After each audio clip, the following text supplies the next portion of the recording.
2026年，美国海军上将休斯顿在国会听证会上证实了一个震惊全球军事界的数字：美国海军新一代哥伦比亚级战略核潜艇首件造价已暴涨到150亿美元，整个12艘潜艇的采购计划总预算突破1300亿美元。这毫无疑问是美国海军建军史上最昂贵也最疯狂的单一武器项目。为什么一艘超过2万吨、比足球场还要大的钢铁巨兽却能在海底安静前行，噪音比海洋背景还低？当俄罗斯引以为傲的北风之神级还在滨海中苦苦挣扎时，这艘号称42年不用换核燃料的深海幽灵，真的能凭借一己之力彻底抹平对手的战略底气吗？从原定的2027年一再延期到2029年才能交付，这艘承载着美国梦与自由世界终极生存保障的水下壁垒，到底是划时代的战略重器，还是又一个拖垮国防预算的烧钱无底洞？今天我们把这艘哥伦比亚级核潜艇请上台，一层层剥开它那层神秘的钢铁外壳，看看它到底凭什么敢标价150亿美元。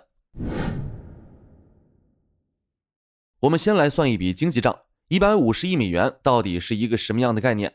作为对比，美国海军目前最顶级的福特级核动力航母造价大约130亿美元，一艘潜伏在水下的潜艇竟然比一艘10万吨级能装载近100架战机的海上巨无霸还要贵出整整20亿美元。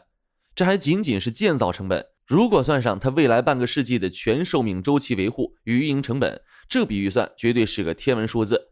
很多人会质疑，一艘潜艇凭什么比航母还贵？美军是不是在乱花钱？这个问题问得很好，但只要了解它的战略价值，你就会明白，这150亿美元买到的绝对不仅仅是一堆钢铁，而是整个世界在未来50年内无可撼动的绝对安全感。先看它的恐怖块头，哥伦比亚级全长达到惊人的171公尺，宽13公尺，水下满载排水量超过20800吨，比现役的俄亥俄级还要大上一整圈，是美国有史以来建造过体积最大、吨位最重的核潜艇。各位可以闭上眼睛想象一下这个画面，一艘长度超过1个半标准足球场、重达2万吨的漆黑钢铁巨兽，在数百米深的高压漆黑海底无声无息的滑行，就像幽灵一样。每艘哥伦比亚级的肚子里装载着16枚3x2第5潜射洲际弹道导弹，12艘哥伦比亚级加起来整整扛起了全美大约70%的核武库。它所搭载的3x级导弹能携带多枚分导式核弹头，每一枚导弹都能跨越半个地球。整艘潜艇的192枚核弹头，一枚就足以摧毁一座城市，可以精准砸在对手的任何战略枢纽上。这就是战略核潜艇的终极威慑力。它不追求战斗机的极致超音速，不追求攻击型核潜艇的极限深潜和狗洞能力，它只做一件事：潜伏于深海之中，让对手找不到、听不见、摸不着。可一旦它按下发射钮，敌军将迎来灰飞烟灭级别的单向透明打击。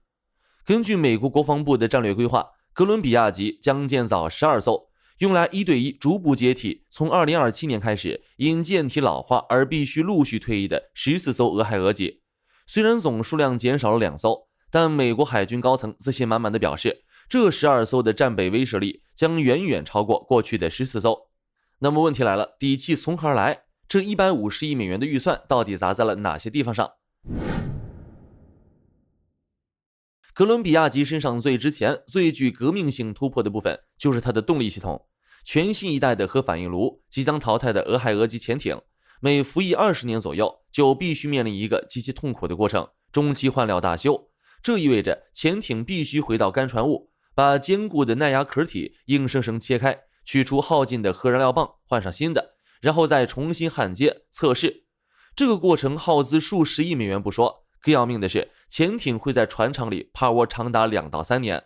这几年里，这艘潜艇完全失去战斗力，国家的核威慑网络就会出现危险的空窗期。而哥伦比亚级直接终结了这个历史。它采用了划时代的与剑同寿高能核反应炉设计，在长达42年的全寿命服役周期内，完全不需要更换核燃料。各位知道这意味着什么吗？这意味着他从服役剪彩的那一天起，就可以一直潜伏在大洋深处，直到42年后光荣退役，不需要回场动开胸手术，不需要在维修期间给对手留下任何战略真空。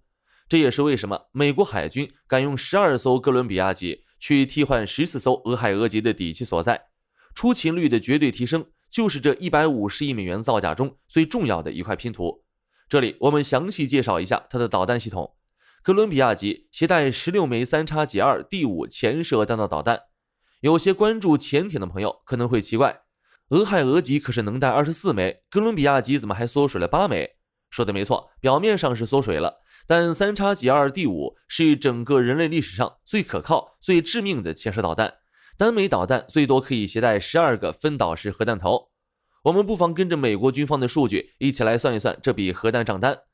这12艘哥伦比亚级深海巨兽，每一艘都是一座能在全球大洋中高速移动的末日发射井。如果一艘哥伦比亚级将16枚导弹全部清空，会有近200颗核弹头以高达24马赫的末端速度，如同流星雨般砸向对方的海岸线与内陆城市。在现有防御体系面前，这种饱和式核打击没有任何一个国家能够拦截。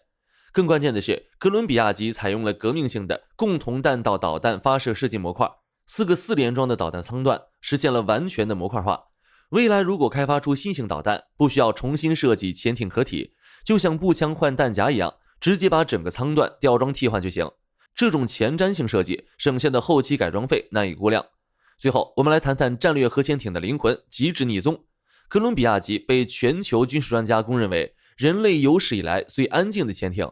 它的静音水准据说已经低到海洋的自然背景噪音。为什么能做到这么变态？首先，它彻底抛弃了传统的老式大倾斜螺旋桨，换上了最先进的泵喷推进系统。这不仅大幅降低了高速航行时产生的空泡噪音，还能将水流的尾迹降到最低。其次，它的尾舵没有采用传统的十字形，而是采用了阻力更小、操纵更灵活的 X 型尾舵，即便在浅水海域也能做出极其刁钻的机动动作。在此基础之上，它彻底取消了传统核潜艇上噪音最大的机械传动轴和减速齿轮箱，采用了全电推进系统。核反应炉只负责发电，由超静音电动机直接驱动泵喷，推进效率更高，机械振动几乎为零。配合舰体外部新一代能主动吸收敌方声呐探测的高分子逆踪涂层。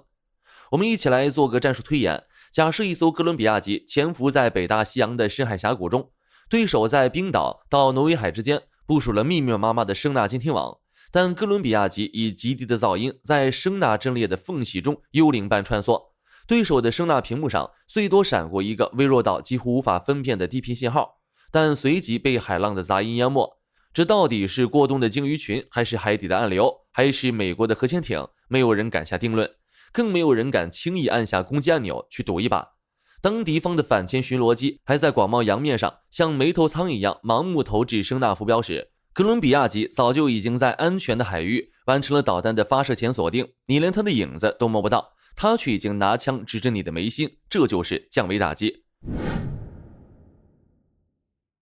聊完了哥伦比亚级那令人窒息的科技树，我们不妨转过头看看他宿命中的老对手俄罗斯。在战略核潜艇这个领域，曾经不可一世的红海军，现在还有什么能拿得出手的底牌？相信各位关注军事动态的朋友都知道，俄罗斯海军目前最先进也是最后的颜面，就是北风之神级战略核潜艇。它的水下排水量大约 2.4 万吨，体积比哥伦比亚级还要略大一圈，同样携带16枚布拉瓦潜射洲际弹道导弹。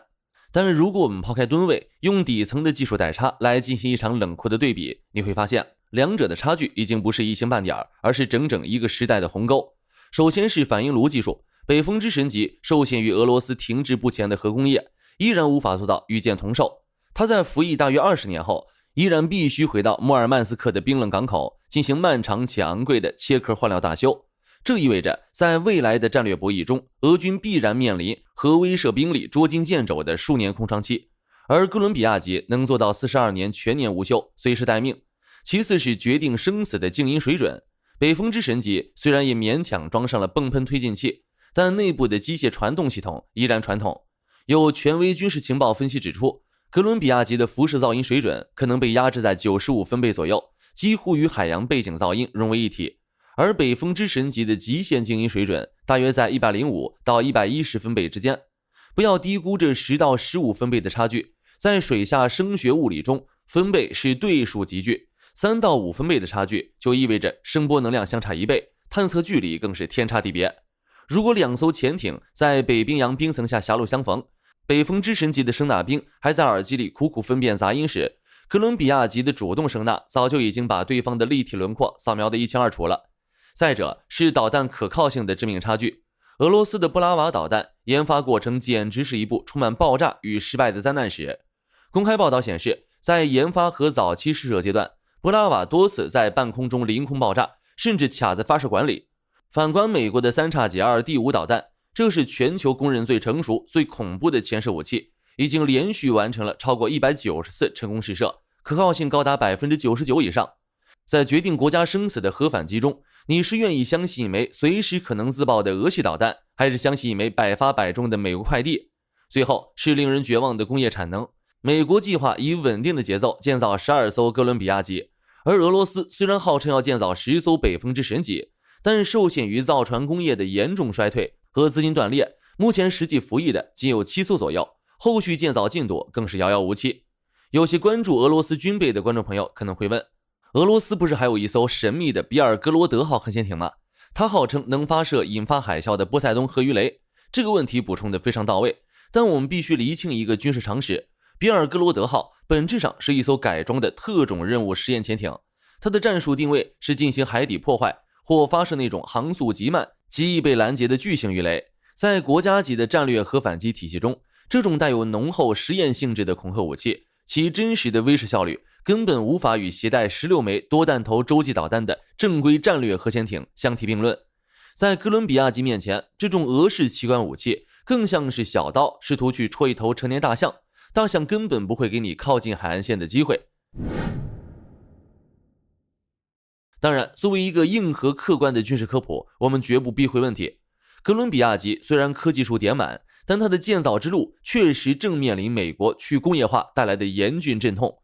首舰哥伦比亚号原计划在2027年10月就要交付美国海军，但根据2026年5月的最新军工情报披露，首舰目前仅完成了舰首和尾部模块的建造，距离整舰合拢、下水测试还有相当大的一段距离。交付日期已经被迫推迟到了2029年。负责承建的通用动力电传公司虽然已经从国防部获得了高达 153.8 亿美元的合约修改资金，用于加速建造和扩充厂房，但美国造船工业熟练技术工人的短缺、供应链的脆弱等产能瓶颈，绝对不是砸钱就能在一朝一夕间解决的。这高达150亿美元的首舰造价，也确实在国会山引起了不少议员的强烈质疑。一艘潜艇的预算足以武装好几个常规作战舰队，这钱到底花的值不值？但五角大楼的支持者给出了最无法反驳的逻辑：战略核潜艇是美国三位一体威慑中最核心、最隐蔽也最不可替代的一环。陆基洲际导弹发射井位置固定，面临被先发制人摧毁的风险；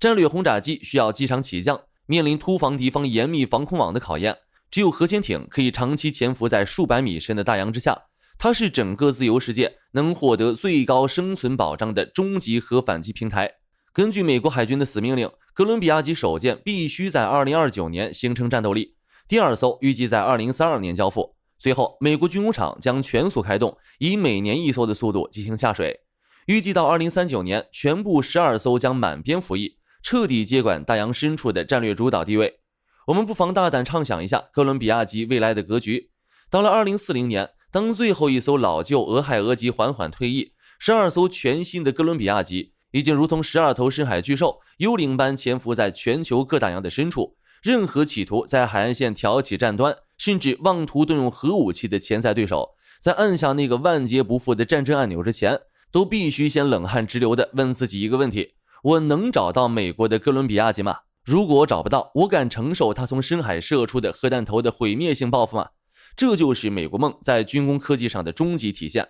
哥伦比亚级的战略地位不是像靠跑车一样的冲刺速度，也不是靠媒体上炫耀的华丽涂装，而是靠在大洋深处那种令人窒息的无声存在感。它让每一个试图挑战国际秩序的对手，在行动前都得先掂量掂量自己的国力和代价。回到我们开头那个问题，花150亿美元造一艘不会在常规战争中开火的潜艇，到底值不值？答案写在哥伦比亚级的技术清单里：2万吨的水下钢铁之躯，16枚百发百中的3叉戟2第5导弹，42年免换燃料的永动机心脏，极致安静的泵喷推进与 X 型尾舵。他追求的是让对手找到他的几率无限趋近于0，以及一旦他被迫开火，对手就绝对没有回头路的绝对毁灭威慑。当俄亥俄级的时代即将落幕，当俄罗斯的北风之神只能在寒冷的北极圈内苟延残喘，哥伦比亚级正以它独有的冰冷姿态，从新英格兰的船坞中缓缓滑入深海的黑暗之中。它不会出现在各大新闻频道的头条版面上，不会在社交媒体上炫耀击落了几架敌机的战绩。它只做一件事，在敌人看不到的深海里无声无息的游曳，默默守护民主灯塔的安全。直到2080年，当在座的各位可能都已经满头白发时，这12艘哥伦比亚级核潜艇依然会在大洋深处执行着他们沉默而致命的守卫任务。本期关于哥伦比亚级核潜艇的分析就到这里。最后有几个问题想和各位在评论区讨论：42年不换料的高能反应炉会不会在服役生命周期末段出现严重的金属疲劳或可靠性危机？如果未来的某一天，哥伦比亚级与俄罗斯的北风之神级在北冰洋冰层下的狭窄水道中不期而遇，你认为这场无声的深海猎杀谁会笑到最后？如果各位喜欢这期视频，别忘了点赞、订阅、转发，我们下期再见。